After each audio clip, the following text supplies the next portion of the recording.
सभी को नमस्कार दोस्तों। आज की वीडियो में हम देखने वाले हैं ऑस्ट्रेलिया महाद्वीप की मैपिंग और साथ में देखेंगे किस टाइप के क्वेश्चन यूपीसी प्री एग्जाम में आते हैं।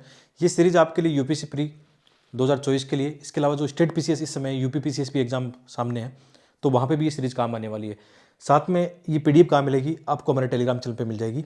ठीक है, टेलीग्राम चैनल का लिंक डिस्क्रिप्शन में भी दिया होता है या आप इस नाम से सर्च कर लेना। ठीक है, और एक बहुत अच्छी खुशखबरी हमारे लिए है कि हमारे जो यूट्यूब चैनल है उस पर 3 लाख सब्सक्राइबर आज हो जाएंगे। आप लोगों का प्यार और सम्मान बहुत अच्छा रहा मेरे साथ, इसलिए आपको सबको बहुत बहुत धन्यवाद। और आगे भी ऐसे प्यार और सम्मान देते रहना। मैं भी आपके लिए हमेशा एक जो होता है ना, ईमानदारी से अच्छा कंटेंट आपको देता रहूँगा। ठीक है, तो ये चीज़ें इंपॉर्टेंट हमारे लिए। और साथ में चाहो तो आप इंस्टाग्राम पे जुड़ सकते हो। आज की यूथ इंस्टाग्राम पे काफ़ी है। ठीक है, ज़्यादा टाइम ख़राब नहीं करना चाहिए, लेकिन कभी कभी चीज़ें काम आती है। तो आगे बढ़ते हैं। तो इससे पहले हम 7 लेसन कर चुके हैं, ये 8वां लेसन है इस सीरीज में। और कई बच्चे पूछते हैं इसमें कितने लेसन होंगे, तो इसमें मुझे लग रहा है 20 या 25 लेसन जाएंगे। अभी जैसे ही वर्ल्ड ज्योग्राफी खत्म होगी, इंडियन ज्योग्राफी पे आएंगे। साथ में जो इंडियन ज्योग्राफी की आप मैपिंग देखना, जिसमें खनिज वाले क्वेश्चन काफ़ी आए हैं और इसके अलावा जैसे इन्वायरमेंट के क्वेश्चन बहुत सारे आए हैं। और एक बात ध्यान रखना, जैसे ज्योग्राफी को लेकर आप जो चीज़ें पूछते हो ना, मेरा ये मानना है, अभी भी ये मानना है, मैं आपको डाटा के साथ दिखा सकता हूँ कि ज्योग्राफी के लिए 6 से लेकर 12 तक एनसीईआरटी काफ़ी है। जैसे कल ही एक बच्चे ने एक मैसेज किया था, जो इल्मेनाइट और रूटाइल वाला जो खनिज वाला क्वेश्चन है, वो 10th की ज्योग्राफी आप देखना, उसमें 51 नंबर पेज पर है। वो क्वेश्चन मुझे भी उतना मिल नहीं पा रहा था, कहीं एक जगह जो हिंट लिखा हुआ था इल्मेनाइट 12th क्लास में लिखा हुआ था, लेकिन 10th वाली में वो डिटेल दी हुई थी। जो क्वेश्चन एज इट इज पूछा था, एक जो सोने वाला क्वेश्चन आया था लास्ट ईयर, गोल्ड वाला जो क्वेश्चन आया था, ठीक है, वो क्वेश्चन भी एनसीईआरटी में था। बहुत सारे क्वेश्चन नदियाँ से लेकर पहाड़ पर्वत, तो मत पढ़ो फालतू किताबें, एनसीईआरटी ठीक है। और बाकी मैपिंग में करवा रहा हूँ यानी। और वैसे भी ज्योग्राफी की आप जानते हो कि 6 से लेकर 12 तक की जो ज्योग्राफी मैंने आपको फ्री ऑफ कॉस्ट पढ़ा दी है, प्लेलिस्ट में जाकर देखना, उससे आपकी अंडरस्टैंडिंग देखना कितनी अच्छी हो जाएगी। और मैपिंग में करवा रहा हूँ। ठीक है, तो आपका ज्योग्राफी का पूरा काम हो गया। ऐसे ही पढ़ना है। आगे बढ़ते हैं। तो जैसे पहली जो स्लाइड है उसमें हम देखने वाले हैं, ये पहले भी देखा था, दोबारा आज रिपीट होने वाला है ये स्लाइड, क्योंकि जो मकर रेखा की बात करते हैं, ट्रॉपिक ऑफ कैप्रिकॉर्न की बात करते हैं, कहाँ से गुजरती है, ऑस्ट्रेलिया महाद्वीप से गुजरती है। लगभग इसको 2 भागों में बांटती है। तो इम्पोर्टेंट है कि किन देशों से गुजरती है। और ये क्वेश्चन कब आया था, 2003 के आसपास ऐसा क्वेश्चन आया था कि निम्नलिखित देशों पर विचार करना आपको और कहाँ से होकर मकर रेखा गुजरती है। तो मकर रेखा हमने पहले भी देखा था कहाँ से गुजरती है। आप जैसे दक्षिण अमेरिका की बात करो तो यहाँ पे चिली है, ठीक है, इसे याद रखना। अर्जेंटीना है, इसके अलावा क्या है, पराग्वे है और ब्राज़ील है। ठीक है, 4 देश हो गए दक्षिण अमेरिका के। इसके अलावा अफ्रीका के कितने, 5 देश हैं। सबसे पहले नामीबिया हमने देख लिया, पहले बोत्सवाना हमने देख लिया, साउथ अफ्रीका, मोजाम्बिक और मेडागास्कर। अभी तो जब आगे पढ़ के हम जा रहे हैं तो आपका मामला लगभग क्लियर होगा कि कौन से देश कहाँ पे है और कौन से मरुस्थल कहाँ पे है। इक्वेटर तो इक्वेटर, सॉरी मकर रेखा है तो मकर रेखा पर क्या होंगे, डेजर्ट होंगे। और आज खूब डेजर्ट हम देखने वाले हैं किसमें, ऑस्ट्रेलिया महाद्वीप में। ये क्वेश्चन आया भी था, ठीक है सॉरी। तो ऐसे क्वेश्चन हमें देखने चाहिए जो लगातार एग्जाम में आते रहते हैं। तो ये रिपीट हो गया, आपका रिवीजन भी हो गया। और बाकी यहाँ चीज़ें दी गई किन महाद्वीप से जो है अपनी मकर रेखा गुजरती है। यहाँ पे पूरी डिटेल है कि अर्जेंटीना, ब्राज़ील, चिली और पराग्वे 4 हो गए। 5 हो गए किसमें, अफ्रीका महाद्वीप के हो गए 5, ये देखना है। और ऑस्ट्रेलिया, ऐसे करके 10 देशों से मकर रेखा गुजरती है। ठीक है, क्वेश्चन भी आपका क्लियर हो गया किस टाइप के क्वेश्चन आते हैं। अब आते हैं हम जो ऑस्ट्रेलिया महाद्वीप है उसकी जो नेचुरल ज्योग्राफी है, नेचुरल मैपिंग है, उस पर आते हैं जहाँ से क्वेश्चन बनने की संभावना है। ठीक है, एक तो जैसे आपने देखा होगा ऑस्ट्रेलिया महाद्वीप की जो पूरी तट पर यहाँ पे कौन सा सी है, कोरल सी है। वेरी वेरी इंपॉर्टेंट है। देखो अब क्वेश्चन कैसे बनेंगे, मुझे ऐसा लग रहा है क्वेश्चन जो यदि इसके ज्योग्राफी मैपिंग के बने तो आपको ये ध्यान रखना है, जैसे ऑस्ट्रेलिया महाद्वीप है तो ऑस्ट्रेलिया महाद्वीप के जो पूर्वी साइड कौन सा सागर है, कोरल सी यहाँ पे है। यहाँ पे आपने देखा था क्या है, यहाँ पे जो ग्रेट बैरियर रीफ है, प्रवाल जो बीथियाँ हैं, वहाँ पे इसका क्वेश्चन मेंस में भी आ चुका है और ये क्वेश्चन प्री में भी आ चुका है। बहुत इंपॉर्टेंट है, दोबारा भी आ सकता है। दोबारा इसलिए आ सकता है कि ये अभी 1-2 सालों में बहुत ज़्यादा चर्चा में है। क्यों चर्चा में है, यहाँ पे बहुत ज़्यादा कोरल ब्लीचिंग हुई है। यानी कोरल ब्लीचिंग का मतलब क्या होता है, कोरल को नुकसान पहुँचाया गया है, चाहे ग्लोबल वार्मिंग हो, पॉल्यूशन हो या अन्य जो गतिविधियाँ होती हैं, ह्यूमन एक्टिविटीज़ होती है, उसके कारण क्या होता है, कोरल को बहुत ज़्यादा नुकसान होता है। पर्यटन को लेकर ये चीज़ें आती है। ठीक है, तो ये कोरल वाला बहुत इंपॉर्टेंट है। हाल ही में शायद ऑस्ट्रेलिया पहला देश है जिसने एक इनिशिएटिव लिया है। कोरल के जो बच्चे हैं ना, छोटे छोटे, मतलब पेड़ पौधे आप कह सकते हो। कोरल क्या है, कोरल एक पारितंत्र है। ठीक है, पारितंत्र जिसमें क्या होता है, कोरल तो एक पेड़ जैसा होता है, बाकी एक पारितंत्र में क्या होती है, छोटी छोटी मछलियाँ, बहुत सारे आपने रंगीन चीज़ें देखी होगी ना, वो आगे दिखाऊंगा मैं आपको, आपने देखा भी होगा। तो ये इंपॉर्टेंट है, तो यहाँ से क्वेश्चन बन सकता है। तो अभी हम पढ़ रहे हैं कोरल सी, ये लोकेशन देखना। क्वेश्चन कैसे बनेगा, जैसे कोरल सी का है तो ऑस्ट्रेलिया के ईस्टर्न साइड में, पूर्वी साइड में कोरल सी है। यहाँ पे कौन सा है, अराफोरा सी है, किस साइड में, ऑस्ट्रेलिया के उत्तरी साइड में। तिमोर सी उत्तर पश्चिम की ओर है, ठीक है। तिमोर सी कहाँ है, कई बार से पूछ लेते हैं। अराफोरा सी कहाँ पे, ये पूछ लेते हैं। इसके अलावा ग्रेट ऑस्ट्रेलियन बाइट, मतलब खाड़ी आप कह सकते हो, ठीक, खाड़ी की तरह। Great Australian bight, okay. यहाँ पे है सेंट विंसेंट खाड़ी है यहाँ पे, जहाँ पे एडिलेड है शहर है। आपने ये शहर तो सुना होगा, कई बार क्रिकेट में मैच देखते हो आप, तो भारतीय टीम ऑस्ट्रेलिया में जाती है तो वहाँ बहुत सारे शहर चर्चा में रहते हैं। जैसे पर्थ यहाँ पे चर्चा में रहता है। पर्थ किस नदी के किनारे है, स्वान नदी यहाँ पे है। ऐसे क्वेश्चन आ सकते हैं, कौन सा शहर किस नदी के किनारे, ये थीम बनती है तो ये भी थोड़ा सा देख लेना चाहिए। आगे नदी भी लगा रखी है, ठीक है, एडिलेड हो गया। इसके अलावा यहाँ पे होबार्ट है। होबार्ट कहाँ पे है, होबार्ट में कई बार मैच होते हैं, बहुत शानदार मैच होते हैं, ठीक है। और ये तस्मान जो एक कह सकते हो द्वीप की प्रांत है, उसका क्षेत्र है किसका, ऑस्ट्रेलिया का, वहाँ पे। तो मोटा मोटी लोकेशन कुछ समझ में आई। और ऑस्ट्रेलिया को मोटा मोटी देखे तो इतने भागों में बांटा गया है, ठीक है। जैसे इसका कौन सा पार्ट है, ये वेस्टर्न ऑस्ट्रेलिया है। इसके अलावा ये नॉर्दर्न टेरिटरी है उसका, और साउदर्न ऑस्ट्रेलिया है, ये क्वींसलैंड है, ठीक है। और न्यू साउथ वेल्स यहाँ पे है, और विक्टोरिया यहाँ पे है, और जो मेलबर्न है विक्टोरिया क्षेत्र में है। ऐसे क्वेश्चन कभी बन जाए, ध्यान रखना। और इंपॉर्टेंट क्या हो सकता है यहाँ से, ठीक है, इंपॉर्टेंट चीज़ें देख लेते हैं। एक सबसे इंपॉर्टेंट है कि ऑस्ट्रेलिया की जो पहाड़ियाँ हैं वो किस तरफ है। एक सबसे बड़ी पर्वतमाला ऑस्ट्रेलिया की इस पार्ट से शुरू होती है, ऊपर से। कौन सा ये प्रांत है, क्वींसलैंड जो है, इसके ऊपरी क्षेत्र से शुरू होकर ये कहाँ तक जाती है, ये जाती है यहाँ तस्मान तक जाती है, ठीक है, तस्मान तक जाती है। ये कौन सी, ईस्टर्न साइड पे ग्रेट डिवाइडिंग रेंज इसको कहा गया है, ठीक है। बहुत लंबी है, आप देख भी सकते हो, काफ़ी लंबी है। और इसका क्या होता है, जैसे हवाएं या पवनें जो आती है आप जानते हो, तो क्या होता है, ज़्यादातर यहीं मतलब टकरा के रह जाती है। तो ईस्टर्न साइड में सर्वाधिक वर्षा होती है, ठीक है। ये जो बेल्ट है सर्वाधिक वर्षा वाला बेल्ट है, ठीक है। इसलिए अधिकांश जनसंख्या, लगभग जनसंख्या कहाँ मिलेगी, इसी बेल्ट में आप मिलेगी। जितने भी बड़े बड़े शहर आप देखना ज़्यादातर इस बेल्ट में मिलेंगे, क्योंकि जहाँ अधिक वर्षा होगी वहाँ संसाधन होंगे, पीने के लिए पानी होगा, फसलें होगी, पशुपालन होगा, ठीक है। बहुत सारी जो शहरीकरण का जो विकास है यहाँ पे होगा। और वैसे यहाँ का जो अर्थव्यवस्था है ज़्यादातर किस पर, पशुपालन, जो भेड़ों का पालन करते हैं, मीट इंडस्ट्री है, ऊन इंडस्ट्री है, ठीक है, उस पर ज़्यादा डिपेंड है। बाकी ये वाला पूरा वाला पार्ट क्या है, ये ज़्यादातर क्या है, डेजर्ट वाला पार्ट है। यहाँ बहुत सारे अलग अलग टाइप के डेजर्ट है, कभी आ सकता है क्वेश्चन जो हम आगे की स्लाइड में देखेंगे। और ये वाला जो पार्ट है लगभग इसको माना गया है, मध्य वाला जो पार्ट है बेसिन वाला पार्ट बनाया गया, जहाँ पे निम्न भूमि होती है, झीलें हैं। इसके अलावा क्या, नदियों वाले जो बेसिन है वो इम्पोर्टेंट है, ठीक है। तो काफ़ी चीज़ें यहाँ पे आपको एकदम क्लियर हो रही होगी। दोबारा से एक बार बता देता हूँ कि क्वेश्चन कैसे आ सकते हैं। कुछ सी के बारे में आ सकता है, तो कौन सी सागर कहाँ पे है, तो कोरल सी कहाँ पे, ऑस्ट्रेलिया का आप या तो नॉर्थ ईस्ट कह सकते हो या ईस्टर्न साइड कह सकते हो। ग्रेट डिवाइडिंग जो रेंज है, सबसे लंबी ऑस्ट्रेलिया की पर्वतमाला हो गई, ऊपर से लेकर ये तस्मान तक जाती है। इसकी सबसे ऊंची चोटी कौन सी है ऑस्ट्रेलिया की, यहाँ पे माउंट किसियोस्को, ऐसा कुछ नाम है, माउंट किसियोस्को, ठीक है, यहाँ पे दिया हुआ है। ये इसकी सबसे ऊंची चोटी है और ये इसी पर्वत श्रृंखला में है, ठीक है। और इसके अलावा आरफरा सी यहाँ पे है, तिमोर सी यहाँ पे है। कुछ खाड़ियों के बारे में आ सकता है, सेंट जो विंसेंट गल्फ यहाँ पे है, ठीक है। काफ़ी चीज़ें होगी, आपका मामला बन गया। यहाँ पे एक जल संधि है, बताओ उसका नाम, यहाँ पे लिखा नहीं, अगली स्लाइड में है। कई बार पूछा जा सकता है, बास जल संधि, ऐसा कुछ नाम सुना होगा ना, जो किसको जोड़ती है, तस्मान सी को और इधर ग्रेट ऑस्ट्रेलियन बाइट इसको जोड़ती है। किसको अलग करती है, ऑस्ट्रेलियन मुख्य भूमि और तस्मान जो द्वीपीय प्रांत है उसको अलग करती है, ठीक है। ऐसे क्वेश्चन आ सकते हैं। आगे देखते हैं। इसके अलावा उत्तरी साइड में आप देखना, यहाँ पे कौन सी खाड़ी है, कारपेंट्रिया की खाड़ी इस क्षेत्र में आपको दिख भी रही होगी। ये वाली खाड़ी यहाँ पे गल्फ ऑफ कारपेंट्रिया, ठीक है, अरफरा सी के दक्षिण में। तो ये लोकेशन ध्यान रखना थोड़ा सा। इस बार यहाँ का एक क्वेश्चन हमने देखा था ना, कौन सी वाल्स लाइन वो देखी थी हमने, एक पहले या दूसरे वाली वीडियो में देखी थी ना, वो क्वेश्चन आ सकता है यूपीसी प्री एग्जाम में, ध्यान रखना। जो आपने वीडियो अभी तक नहीं देखी, पहला या दूसरा वीडियो में देखना कहाँ कवर कराया है, जो जैव विविधता वाली लाइन है ना उसको देखना है, ठीक है। और इसके अलावा बास जल संधि बात करते थे हम, ठीक, कहाँ पे, ये यहाँ पे है, ठीक है। और किसको अलग करती है, तस्मान को और ऑस्ट्रेलियन मुख्य भूमि को अलग करती है। जोड़ती किसको है, आप कह सकते हो तस्मान सी और इस खाड़ी को बोल सकते हो, ठीक है, इनको आपस में जोड़ती है। प्रांत भी आपके लगभग क्लियर हो गए आराम से, है ना, ठीक है। आगे देखते हैं इसमें, जैसे यहाँ पे जो बास जल संधि उसका नाम भी लिखा है कि तस्मानिया द्वीप को ऑस्ट्रेलिया की मुख्य भूमि से क्या करती है, अलग करती है और तस्मान सागर को जोड़ती है ग्रेट ऑस्ट्रेलियन बाइट से जोड़ती है। ठीक है, ऐसा कभी क्वेश्चन आए तो आराम से देखना कि तस्मान जल संधि कहाँ है। कभी ऐसा आ जाए न्यूजीलैंड और ऑस्ट्रेलिया के बीच में कौन सा सागर है, तस्मान सी है। ठीक है, तस्मान सी अलग करता है इन दोनों को, ऐसा भी आ सकता है। चलिए अब देखते हैं इंपॉर्टेंट, वेरी वेरी इंपॉर्टेंट है ये स्लाइड, सबसे इंपॉर्टेंट है।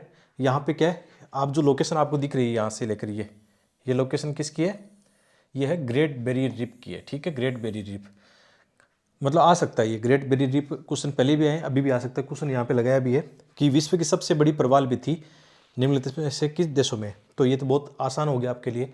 और ये कितनी लंबी है, यहाँ पे डिटेल भी दिया गया है पूरा कि ग्रेट बैरियर रीफ जो है दुनिया की सबसे बड़ी मूंगा चट्टान है या प्रवाल भी थी आप कह सकते हो, जो लगभग 2900 से अधिक चट्टानों और 900 से अधिक वहाँ पे द्वीप बने हुए प्रवाल और 2300 किलोमीटर वो लंबी है। ये जो है लगभग 2300 किलोमीटर लंबी है। किस साइड में, ऑस्ट्रेलिया के आप कह सकते हो नॉर्थ ईस्ट साइड में कह सकते हो। ठीक है, या पूर्वी साइड में कह सकते हैं, ऐसे क्वेश्चन कैसे ही बन सकता है उसमें। ठीक है, उसमें स्टेटमेंट बन जाएगा कि ग्रेट जो बैरियर रीफ है ऑस्ट्रेलिया के पश्चिम साइड में, तो वो तो क्या हो जाएगा, गलत हो जाएगा।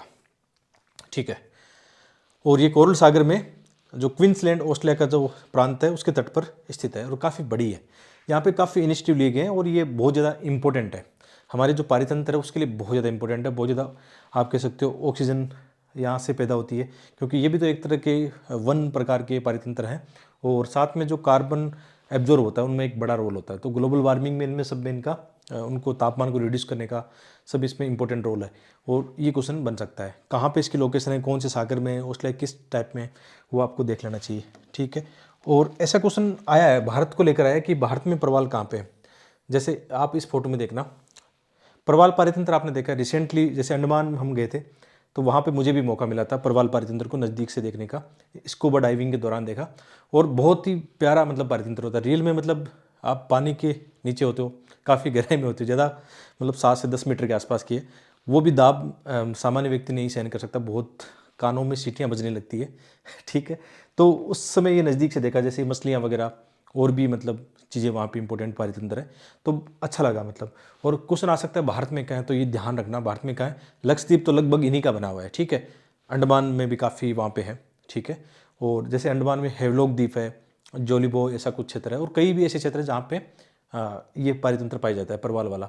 इसके अलावा जो कच्छ की खाड़ी है, मन्नार की खाड़ी है, वहाँ पे भी प्रवाल पारितंत्र पाया जाता है। ये क्वेश्चन यूपीएससी पहले पूछ चुका है, आगे भी आ सकता है दोबारा से। तो प्रवाल पारितंत्र का आप समझ सकते हो इंपॉर्टेंट रोल है। बहुत ही रंगीन एक खूबसूरत दुनिया होती है प्रवाल की, है ना। और प्रवाल ब्लीचिंग क्या होता है, जो खूबसूरत दुनिया ना वो ब्लैक एंड वाइट हो जाती है। किस कारण से हो सकती है, बहुत सारे कारण है।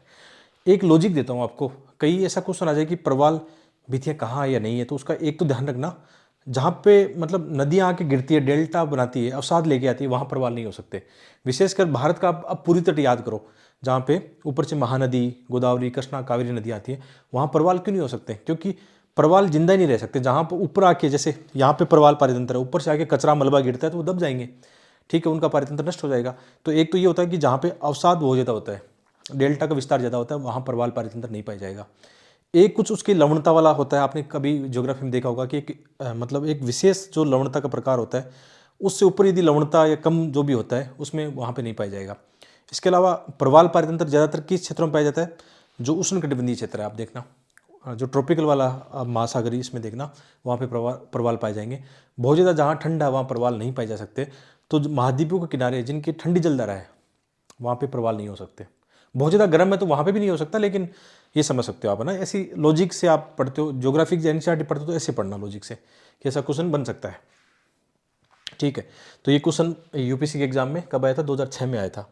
बहुत सिंपल है तो, हालांकि लेकिन मेंस के एग्जाम में अभी 2-3 साल पहले आया है कि जो ग्रेट बैरियर रीफ है उसको जो नुकसान हुआ है क्या क्या, मतलब ऐसा, या प्रवाल पारितंत्र को लेकर आया है जहाँ तक मुझे लगता है। तो वहाँ ऐसे एग्जाम्पल आपके पास मेंस में होने चाहिए, डायग्राम बना के एज ए केस स्टडी आप वहाँ पे प्रेजेंट कर सकते हो मेंस के एग्जाम में। तो ये मैपिंग है ना, मेंस के एग्जाम में बहुत ज़्यादा हेल्प करेगी। ठीक है, मुझे सौभाग्य से मतलब मेंस में अच्छे मार्क्स, इसी कारण मैं बार बार बोलता हूँ कि आप आंसर राइटिंग में ऐसी चीज़ें, केस स्टडी, एक डायग्राम बना के एक बता रहे हो चीज़ों को, एग्जाम्पल देके, तो मेंस के अंदर आपको अच्छे मार्क्स लाने से कोई रोक नहीं सकता। ठीक है, आगे बढ़ते हैं। ये जो इनिशिएटिव अभी भी चल रही है हमारी, आप जानते हो कि हम कितना एफर्ट लगाते हैं, कितना अच्छा प्रयास करते हैं, और आप लाइक भी बहुत कर रहे हो हमारे एफर्ट को। तो उसी दिशा में एक PYQ के वीडियो एनालिसिस किया गया, हमने 5 साल के जो उनका एनालिसिस किया है। क्यों इंपॉर्टेंट है? कई बच्चे ऐसे हैं जो 4-5 नंबर 10 नंबर से उनका प्री रुक जाता है GS की वजह से। तो अभी समस्या नहीं आएगी, बहुत अच्छा एक्सप्लेन किया गया है। मात्र इसकी फीस है 999 रुपये, ओनली 999 रुपये फीस है, जिसमें लगभग 85 वीडियो है। 3 वीडियो उसमें पैसेज के हैं, 82 वीडियो किसके हैं? GS के जो पेपर है 5 साल के, उनका एक्सप्लेन किया गया है। बहुत सारे क्वेश्चन ऐसे आते हैं जिनको हम छोड़ देते हैं, हैंडल नहीं कर पाते हैं, लेकिन यहाँ पे आप सीखोगे चीज़ें, ठीक है? तो आपको एक ग्रुप में जोड़ दिया जाएगा। इसके अलावा जैसे 999 रुपये में आपको और क्या दिया जा रहा है? वीडियो के अलावा जो प्रीलिम्स का हमारा प्रीमियम कंटेंट है, सारा कंटेंट जो प्रीलिम्स का इंपॉर्टेंट कंटेंट है, आपको यहाँ फ्री ऑफ कॉस्ट दिया जा रहा है, यानी आपको नुकसान नहीं होने वाला है। तो आप देख सकते हो अभी भी, और साथ में जो हमारा प्रीमियम जो वेबसाइट है ना, वो भी देख सकते हो। बहुत सारी ई बुक्स और किताबें हैं यहाँ पे, ठीक है? आगे बढ़ते हैं। अभी हम देखने वाले डेजर्ट, ऑस्ट्रेलिया के जो डेजर्ट कौन कौन सा है। कई बार आ सकता है, ये क्वेश्चन आ चुका है, कौन सा वाला? ये आ चुका है, ग्रेट विक्टोरिया डेजर्ट कहाँ पे है। क्वेश्चन देखो आप कैसे क्वेश्चन आते हैं। 2009 का आया हुआ है कि कौन सा भौगोलिक स्वरूप को देश के साथ मिलान करना है। तो अभी तो आराम से मिलान हो गया ना आपका, ठीक है? ये ग्रैंड कैनियन कहाँ पड़ गया है? हम बताओ, US में पड़ गया है, ठीक है? आप तो मिलान कर सकते हो ना। लेक विनिपेग कहाँ? कनाडा में पड़ गया है, ठीक है? और दक्षिण आल्प्स आपका बच गया फिर, है ना? इजीली कर सकते हो फिर तो। न्यूजीलैंड, ये सब पड़ गया है हम पहले, ठीक है? ग्रैंड कैनियन जो नदी कौन सी थी वहाँ पे, बताओ, कमेंट करके बताना कौन सी नदी हमने पढ़ी थी पहले। देखते हैं साथ में रिविजन कर रहे हो या नहीं कर रहे हो, चीज़ें साथ में पढ़ रहे हो नहीं पढ़ रहे हो। लेक विनिपेग आपने कनाडा में देखी होगी, ऊपर से जो ग्रेट बियर है, अथावास्का है ना, विनिपेग है, ये सब याद होगा अब तो आपको, आराम से आपने मैपिंग कर ली है। तो ग्रेट विक्टोरिया डेजर्ट, अब देखो कितना आसान हो गया, ठीक है? विक्टोरिया झील कहाँ पे है? विक्टोरिया झील तो हम अफ्रीका में पढ़ के आए। ग्रेट विक्टोरिया डेजर्ट कहाँ पे है? यहाँ पे। तो ये हमने देखा था ना कि ऑस्ट्रेलिया का जो पूर्वी भाग है ना, ये देखो ग्रीन दिखाई दे रहा है आपको ना, तो यहाँ पे जो पर्वतमाला है, जो डिवाइडिंग जो रेंज है, यहाँ पे तो अच्छी वर्षा हो जाएगी पूरी तट पे, लेकिन ये वाला पूरा क्या होगा? सूखे के बेल्ट में आएगा। यहाँ ग्रीन क्यों हो रहा है? क्योंकि ये सागरीय जलवायु के क्षेत्र में आ जाते हैं।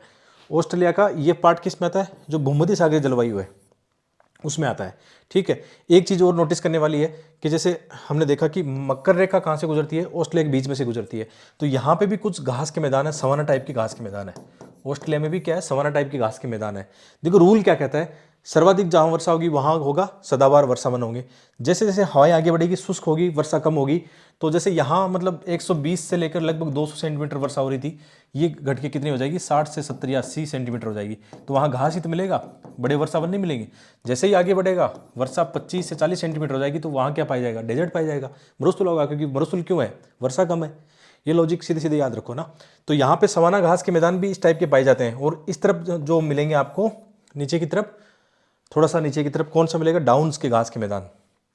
डाउन्स घास के मैदान किस नदी बेल्ट में है? मरे और डार्लिंग आपने कभी देखा होगा, मुर्रे या डार्लिंग ऐसा कुछ रिवर का नाम है, जो आगे की स्लाइड में। तो इस तरीके से पढ़ो, लॉजिकली पढ़ोगे चीज़ों को, तो रट्टा नहीं मारना पड़ेगा। और क्वेश्चन यूपीएससी लॉजिकली पूछता है, ठीक है? मैपिंग तो हमें करनी है, लेकिन चीज़ें लॉजिकली आप पढ़ोगे, याद ज़्यादा रहेगी, ठीक है? मरुस्थल पे आते हैं फिर।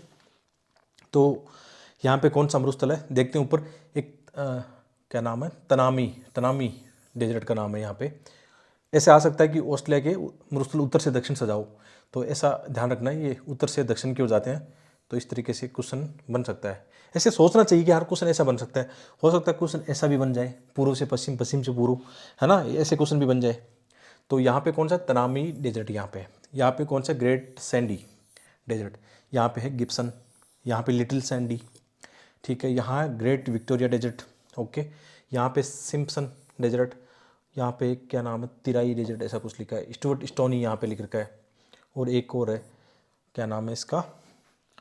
स्टर्लिंग की ऐसा डेजर्ट, ऐसा कुछ नाम है, अजीब सा नाम है।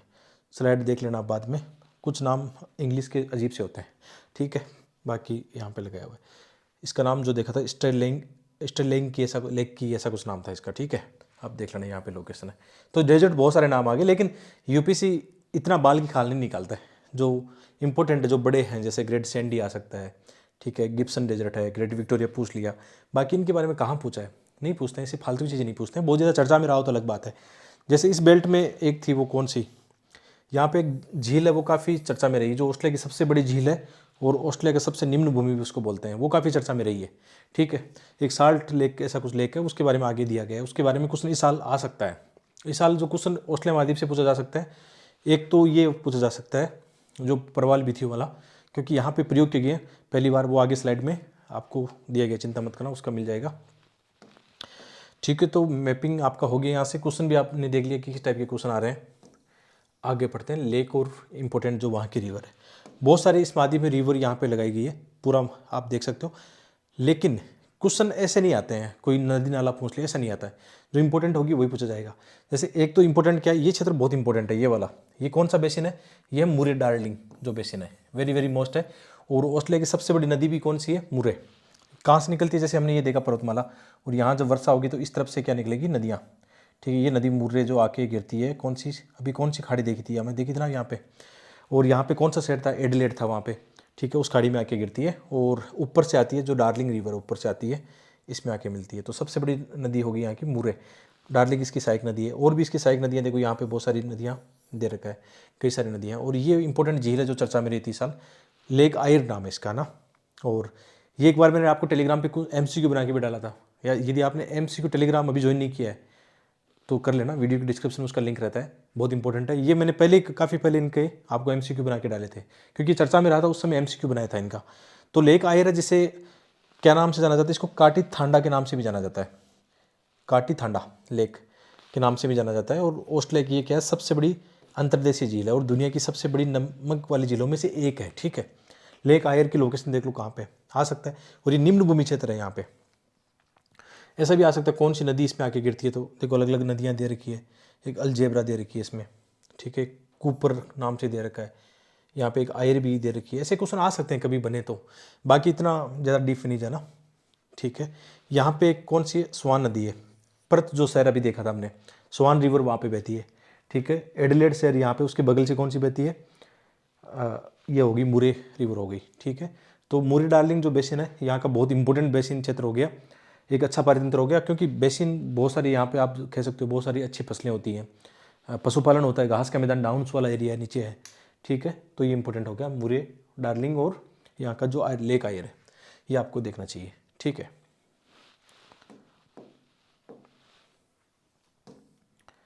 इसके अलावा क्वेश्चन, अच्छा ये भी इंपॉर्टेंट है, ऑस्ट्रेलिया को लेकर मिनरल्स के क्वेश्चन आ सकते हैं, वेरी वेरी इंपॉर्टेंट है, क्योंकि मिनरल्स में ऑस्ट्रेलिया काफ़ी आगे है। क्योंकि हमने लास्ट ईयर देखा था मिनरल्स के क्वेश्चन आ रहे हैं, एक थीम बन गई है, तो ये हमें देखना है। जैसे हम यहाँ बात करते हैं गोल्ड की बात करते हैं, ठीक है, तो ऑस्ट्रेलिया में गोल्ड कहाँ होता है, और प्रोडक्शन के मामले में ये देखना कि जैसे 2023 की डाटा देखें तो नंबर 1 कौन है, चाइना है गोल्ड प्रोडक्शन के मामले में, डाटा साथ में देखने।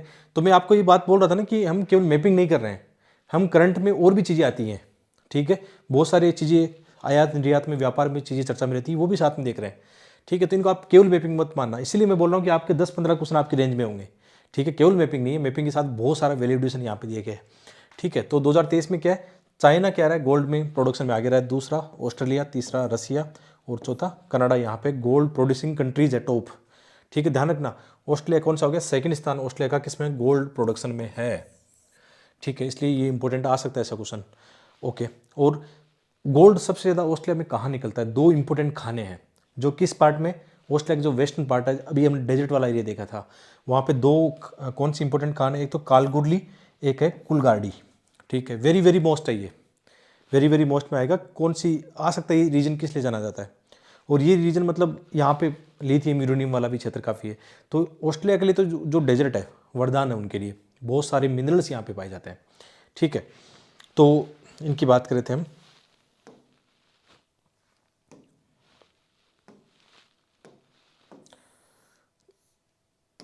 यहाँ पे कुछ डाटा भी दिए कि ऑस्ट्रेलिया क्या है, गोल्ड में क्या है लीडिंग, मतलब आप कह सकते हो अभी हमने देखा कि सेकंड स्थान है, और लगभग विश्व का 10% के आसपास ही क्या करता है, गोल्ड का प्रोडक्शन करता है। और कहाँ पे गोल्ड ज़्यादा है, वेस्टर्न जो ऑस्ट्रेलिया वहाँ पे है। और कौन सी खाने यहाँ पे, दोबारा रिविजन करा देता हूँ, यहाँ पे कालगुरली और एक कुलगाड़ी। किस प्रांत में ऐसा आ सकता है, ऑस्ट्रेलिया का जो वेस्टर्न ऑस्ट्रेलिया का प्रांत है वहाँ पर ये है।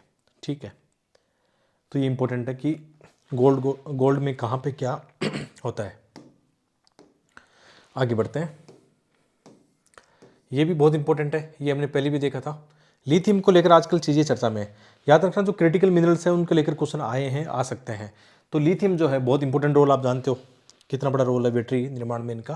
तो 2023 में क्या है, ऑस्ट्रेलिया दुनिया का मतलब अग्रणी लिथियम उत्पादक राष्ट्र है, ठीक है। इसके बाद में चिली और चीन है। तो इसके मामले में, लिथियम के मामले में प्रोडक्शन में ऑस्ट्रेलिया नंबर 1 है, ठीक है। दूसरा स्थान किसका है यहाँ पे? चिली और चीन का है, ठीक है। ये इंपॉर्टेंट है। ऑस्ट्रेलिया नंबर 1 हो गया लिथियम में, नंबर 2 हो गया चिली और नंबर 3 चीन, ठीक है। मुझे ऐसा लग रहा है इस बार क्वेश्चन आएगा लिथियम का, चाहे लिथियम ट्रायंगल का आए या लिथियम का ऐसा कुछ आए, ठीक है। क्वेश्चन बनने वाला संभावना है यहाँ पे। तो लिथियम का उत्पादन कहाँ से होता है? विशेषकर जो कठोर चट्टानें होती हैं, जो नमकीन की खदानें होती हैं, साल्ट वाले बेल्ट होते हैं, वहाँ पे लिथियम का प्रोडक्शन किया जाता है। या ये भी देखना कि भारत के अंदर लिथियम का कहाँ पे किया गया, इंडियन बुक में या इनमें देखना कहीं भारत में कहाँ पे ये प्रोडक्शन किया जा रहा है, कहाँ पे इनका खोज हुई है, वो आ सकता है। कर्नाटक में मांड्या डिस्ट्रिक्ट ऐसा कुछ ना चर्चा में रहा था, कुछ और नई चीज़ें चर्चा में रही थी, तो आ सकता है वहाँ से क्वेश्चन, ठीक है। तो ऑस्ट्रेलिया क्या है याद रखना। इसका लिथियम उत्पादन के अंदर क्या है, 2023 के अनुसार डाटा देखें तो नंबर 1 है चिली, दूसरे स्थान पर है वो चाइना, तीसरे स्थान पर है। किस क्षेत्र में ये निकलता है? वही पार्ट है यहाँ पे, जैसे अभी सोना देखा था हमने, इसी पार्ट में क्या है, लिथियम निकल रहा है उस क्षेत्र में, पर्थ के आसपास। यहाँ पे क्या है, ग्रीन बुशेज माइंस है, एक माउंट मेरियोन कुछ नाम है इसका, इस क्षेत्र में। ज़्यादा याद मत रखो, लेकिन थोड़ा सा दे दिया कि आ सकता है, क्योंकि ये वर्ल्ड के टॉप मतलब प्रोडक्शन वाले क्षेत्र हैं, तो आ सकता है इनका। ये वेरी मोस्ट है। अच्छा, ऑस्ट्रेलिया से मुझे ऐसा लग रहा है पूछेगा तो खनिज वाला क्वेश्चन बनेगा इस साल, इंपॉर्टेंट थीम है ये, ठीक है। इसके अलावा जैसे इनकी बात करते थे हम, यूरेनियम की इंपॉर्टेंट चीज़ है, ये भी बहुत वेरी मोस्ट है। ये क्वेश्चन पहले भी आया था, यूरेनियम को लेकर यूपीसी 2006 में पूछ चुका है, ठीक है। तो यहाँ पे 2 चीज़ इंपॉर्टेंट है। एक तो रिजर्व के मामले में, जहाँ पे भंडार के मामले में कौन टॉप पे है? यूरेनियम, क्योंकि आज जिनके पास भंडार है भविष्य में तो ताकतवर वही होगा, और आज प्रोडक्शन कौन कर रहा है। तो 2 स्लाइड यहाँ पे देखिए, इसको सही से समझना। पहले बात करते हैं प्रोडक्शन के मामले में 2023, तो इसकी लेटेस्ट डाटा देखें तो कौन प्रोडक्शन में आ गया है। नंबर 1 क्या है यहाँ पे? कजाकिस्तान, ठीक है। नंबर 2 कौन सा है? नामीबिया। नंबर 3 कनाडा, और नंबर 4 ऑस्ट्रेलिया। आज के हिसाब से, प्रोडक्शन के हिसाब से देखें तो यूरेनियम उत्पादन में ये 4 राष्ट्र टॉप में। पहला कजाकिस्तान, दूसरा नामीबिया, तीसरा कनाडा और 4th ऑस्ट्रेलिया। तो देखो कितना अच्छा है, नामीबिया के पास एक मौका है अच्छा मतलब आगे बढ़ने का, अच्छा विकास करके, डेवलपमेंट करके, क्योंकि यूरेनियम का आप जानते हो डेवलपमेंट में बहुत ज़्यादा होता है। हथियारों के अलावा डेवलपमेंट में यूरेनियम का काफ़ी प्रयोग होता है, एनर्जी में होता है, ठीक है। इंपॉर्टेंट हो गया। इसके अलावा ये जो डाटा दिया गया है, ये प्रोडक्शन के मामले के अलावा जो है रिजर्व के मामले में, तो ऑस्ट्रेलिया यहाँ पे क्या हो जाता है? टॉप हो जाता है। Australia has the largest uranium reserve in the world, ठीक है। ये याद रखना, वर्ल्ड का जो 28% जो रिजर्व है कहाँ पे? ऑस्ट्रेलिया में, ठीक है। और दूसरा स्थान किसका है? कजाकिस्तान का है, और तीसरा स्थान यहाँ पे कनाडा का है। देखो ऑस्ट्रेलिया में सर्वाधिक भंडार है, लेकिन उत्पादन में स्थान कौन सा है? चौथा स्थान है। तो ये वेरी मोस्ट स्लाइड है, दोनों स्लाइड बहुत ज़्यादा काम किए। ये क्वेश्चन इस साल चांसेस है, ठीक आ सकता है, क्योंकि यही तो होता है ना, दुनिया में सब चीज़ें काम आ रही है, ऐसी चीज़ें जहाँ पे मतलब सप्लाई चेन से जुड़ी हुई चीज़ें हैं, जो जियोपॉलिटिक्स को प्रोवाइड कर सकती है, वो चीज़ें पूछी जाती है, ठीक है। इसलिए ये इंपॉर्टेंट है। तो दोबारा एक बार बताता हूँ कि ये स्लाइड जो मैप दे रखा है, ये है यूरेनियम उत्पादक देश। पहला स्थान किसका है? कजाकिस्तान का, और कजाकिस्तान रिजर्व के मामले में दूसरा है, ठीक है। दूसरा स्थान किसका है? कनाडा का, प्रोडक्शन में। रिजर्व के मामले में तीसरा है, ठीक है, नामीबिया। और ऑस्ट्रेलिया का प्रोडक्शन में 4th। यहाँ पे इस स्लाइड में दे रखा है रिजर्व के मामले में ऑस्ट्रेलिया टॉप पे है, ठीक है। कजाकिस्तान और कनाडा सेकंड और थर्ड स्थान पे, ठीक है। आपका हो गया रिवीजन, ठीक है। बाद में पीडीएफ पे एक बार देखना, आपका आराम से समझ में आएगा। ये भी वेरी मोस्ट है। थोड़ा सा कई बार वनस्पति कार्य इनका भी नॉलेज रखना, मतलब जीव जंतु और वनस्पति का थोड़ा सा नॉलेज रखना। ऑस्ट्रेलिया महाद्वीप में आप वनस्पति में देखोगे तो यूकेलिप्टस का आपने नाम सुना होगा, हमारे यहाँ भी होता है, उसको सफ़ेदा बोलते हैं। एक काफ़ी कठोर तना होता है, बहुत ज़्यादा पानी कंजप्शन करता है।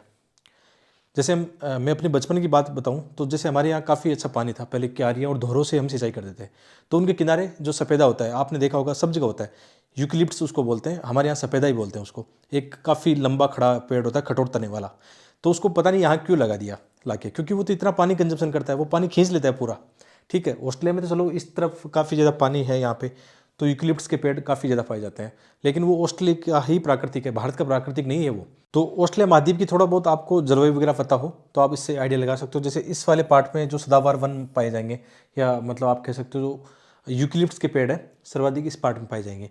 बीच वाले पार्ट में हमने देखा था यहाँ सवाना उष्णकटिबंधीय घास है, नीचे की तरफ डाउन्स जो है टेम्परेट घास के मैदान यहाँ पाए जाते हैं।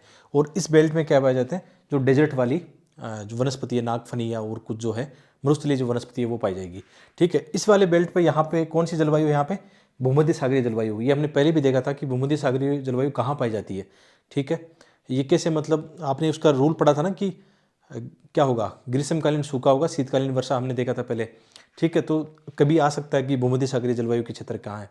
ठीक है, मैं याद दिला देता हूँ कहाँ कहाँ होते हैं विश्व में भूमध्य सागरीय जलवायु के क्षेत्र कहाँ पे है। एक तो भूमध्य सागरीय तट के आसपास है, एक कहाँ पे, उत्तरी अमेरिका में कैलिफोर्निया वगैरह, दक्षिणी अमेरिका में चिली, दक्षिण चिली, अफ्रीका में दक्षिण अफ्रीका का दक्षिणी भाग, और ऑस्ट्रेलिया का ये दक्षिण पश्चिम वाला थोड़ा सा नीचे वाला पार्ट जो है, वहाँ पे भूमध्य सागरीय जलवायु पाई जाती है जिसमें रसीले फल होते हैं। ठीक है, तो ये इंपॉर्टेंट है। ये क्वेश्चन एक आया था इस साल, मार्सुल जो पीएल है, क्या हम बोलते हैं, मार्सुपियल, हाँ मार्सुपियल जो है, जिन जैसे कंगारू हो गया, एक है कोवाला, ऐसे जीव जंतु आपने देखे होंगे। जैसे कोवाला बहुत ही सुंदर है, और ये काफ़ी चर्चा में रहता है। आपने वो वीडियो देखा होगा जहाँ पे काफ़ी ज़्यादा जंगलों की आग लगी थी, तो कुछ लोग कोवाला को पानी पिला रहे थे, है ना। वो तो ये कोवाला इंपॉर्टेंट है, कंगारू यहाँ इंपॉर्टेंट है। यानी ये क्या करते हैं, इनके जो बच्चे होते हैं उनको अपनी थैली में रखते हैं यहाँ पे, ये देखा होगा आपने। इस टाइप के जीव जंतु ज़्यादा पाए जाते हैं। और ये क्वेश्चन क्या आया था कि जब इसमें स्टेटमेंट पहला कौन सा था, जो मार्सुपियल है नेचुरली भारत में नहीं पाए जाते हैं। ये बात सही है, मार्सुपियल ज़्यादातर कहाँ पाए जाते हैं, लगभग तो ऑस्ट्रेलिया में पाए जाते हैं, 70-80% बताते हैं। और इसके अलावा दक्षिण अमेरिका में कुछ है, इसके अलावा कुछ द्वीपीय जो राष्ट्र हैं, राष्ट्र यहाँ पे देखना प्रशांत महासागर के आसपास, वहाँ पाए जाते हैं। तो पहला वाला स्टेटमेंट तो सही स्टेटमेंट है कि जो मार्सुपियल है नेचुरली रूप से भारत में नहीं पाए जाते हैं। दूसरा वाला है कि ये कहाँ पाए जाते हैं, ये कह रहा है कि केवल माउंटेन जो ग्रासलैंड है उसी में पाए जा सकते हैं, क्योंकि वहाँ पे इनके जो शिकारी होते हैं वो नहीं होते हैं। तो बिल्कुल ये स्टेटमेंट गलत स्टेटमेंट था। ये क्वेश्चन आसान था वैसे, क्योंकि आप ऑस्ट्रेलिया को देखोगे तो ये लगभग क्या है, ऑस्ट्रेलिया में पाए जाते हैं। विशेषकर जो अशुष्क जलवायु है या शुष्क जलवायु है, इधर मरुस्थल वाले क्षेत्र में पाए जाते हैं। तो ऐसा कुछ नहीं है, तो स्टेटमेंट आराम से गलत था। दूसरा वाला गलत था, तो आराम से आप किसको आंसर दोगे, पहला वाला जो है सही है, दूसरा वाला इनकरेक्ट है यहाँ पे। तो सी आंसर आराम से निकाल सकते थे आप। स्टेटमेंट पहला वाला करेक्ट है, दूसरा वाला इसमें इनकरेक्ट है। ठीक है, कि ये केवल वहाँ नहीं पाया जाता, मतलब इस वाले रीजन में भी पाया जाता है, कई सारे रीजन में पाया जाता है। मतलब आप कह सकते हो घास वाला बेल्ट भी हो गया, शुष्क भी हो गया, मरुस्थलीय भी हो गया, वहाँ पाया जाता है। तो ये जीव जंतु इसलिए लगाए थे कि क्वेश्चन आया था इस टाइप का, और आगे भी आ सकता है इस टाइप का। ठीक है, तो इम्पोर्टेंट है। इसके अलावा कुछ चीज़ें चर्चा में भी रही थी यहाँ पे। एक तो ये रहा था कि जो ऑस्ट्रेलिया में क्या हो रहा है, ये ट्रायल शुरू हो गया है किसको लेकर, ग्रेट बैरियर रीफ को बचाने के लिए। वहाँ पे मतलब आप कह सकते हो हेल्दी बेबी जो कोरल है उनका संरक्षण या उनका जो प्रोडक्शन है वो शुरू हो रहा है। तो ऐसा आ सकता है क्वेश्चन, क्योंकि बहुत इंपॉर्टेंट चीज़ें यहाँ पे हैं। और इसके अलावा एक और आया था कि यहाँ पे अभी हाल ही में क्या हुआ था, जो ऊपर वाला हमने देखा था क्वींसलैंड जो प्रांत है उसमें भारी वर्षा हुई थी। क्यों हुई थी, वहाँ पर एक साइक्लोन आया था जैस्पर। ठीक है, तो ये चर्चा में था, ज्योग्राफी, करंट ज्योग्राफी में चर्चा में था। तो मे भी क्वेश्चन यहाँ से क्रिएट हो जाए कि ये साइक्लोन कहाँ पे आया था। ठीक है, ऑस्ट्रेलिया के साइक्लोन को वैसे क्या बोलते हैं, विल्ली विल्ली ऐसा करके कुछ बोलते हैं, क्वेश्चन आया था पहले पुराने समय में। ठीक है, तो ऐसे क्वेश्चन भी आते हैं। तो ये हमारा लेसन एंड हो गया। और जो इनिशिएटिव है ज़रूर देखना हमारी वाली, और बाकी पीडीएफ आपको कहाँ मिल जाएगी, अपने टेलीग्राम चैनल पे मिल जाएगी। आराम से इनका रिवीजन करना, एक दो बार रिवीजन करोगे तो ही चीज़ें याद रहेगी। तो मिलते हैं एक और वीडियो में। आप सबका बहुत बहुत धन्यवाद यहाँ तक पहुँचने के लिए।